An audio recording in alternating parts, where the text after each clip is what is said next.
So এই ভিডিওটা করার মূল উদ্দেশ্য বা পারপাসটা যদি একটু বলে নেই, সেটা হচ্ছে রিসেন্ট একটা ক্যানভা একটা নতুন ফিচার রিলিজ হয়েছে, সেটা হচ্ছে ক্যানভা কোড বা ক্যানভা আই। ওটাতে আপনি একটা ছোটোখাটো ওয়েবসাইট বা এই টাইপের একটা জিনিস তৈরি করতে পারেন।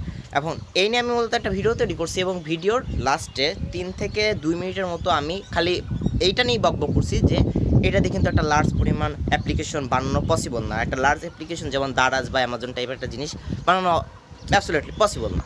ঠিক আছে, এটা দিয়ে টুকটাক ছোটোখাটো কাজ করা যায় এবং যেমন ক্যানভা আমাদেরকে প্রতিনিয়ত সাহায্য করে ছোটোখাটো কোনো রিজুমি বা একটা ডিজাইন তৈরি করতে গেলে আমাদের কিন্তু সাহায্য করে।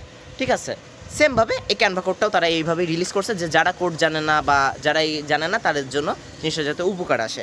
এখন এটা নিয়ে একটা মানে ঝামেলার কি সৃষ্টি হয়েছে, সেটা হচ্ছে কেউ বা বলছে যে হচ্ছে এই ক্যানভা কোড সিএসসি যে যারা পড়াশোনা করতেছে বা সামনে করবে তারা আসলে টাকা পয়সা লস করে পড়াশোনা করতেছে বা এই ক্যারিয়ারের জব চলে যাবে, ডেভেলপাররা আমরা যারা ডেভেলপার আছি এরা বেশি দিন টিকতে পারবো না বা এই টাইপের একটা জিনিস করতেছে বলছে।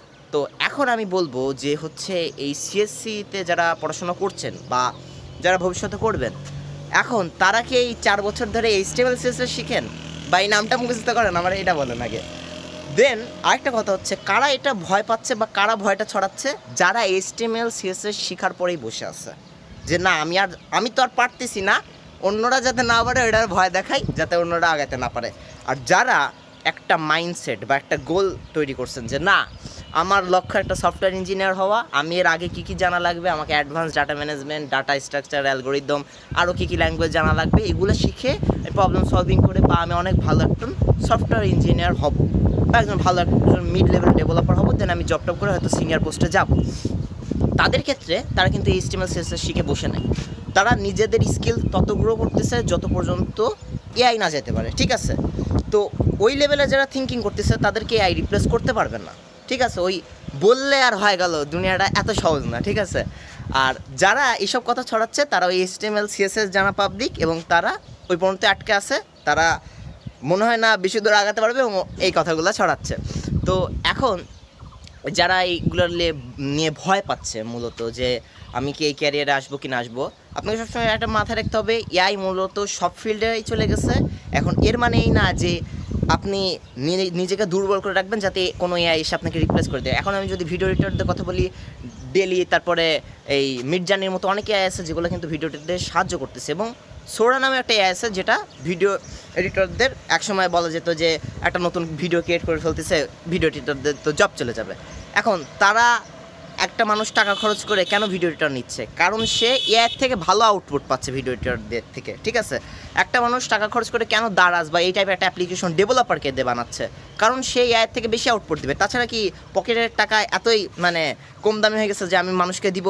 ঠিক আছে, এটা আপনাকে বুঝতে হবে।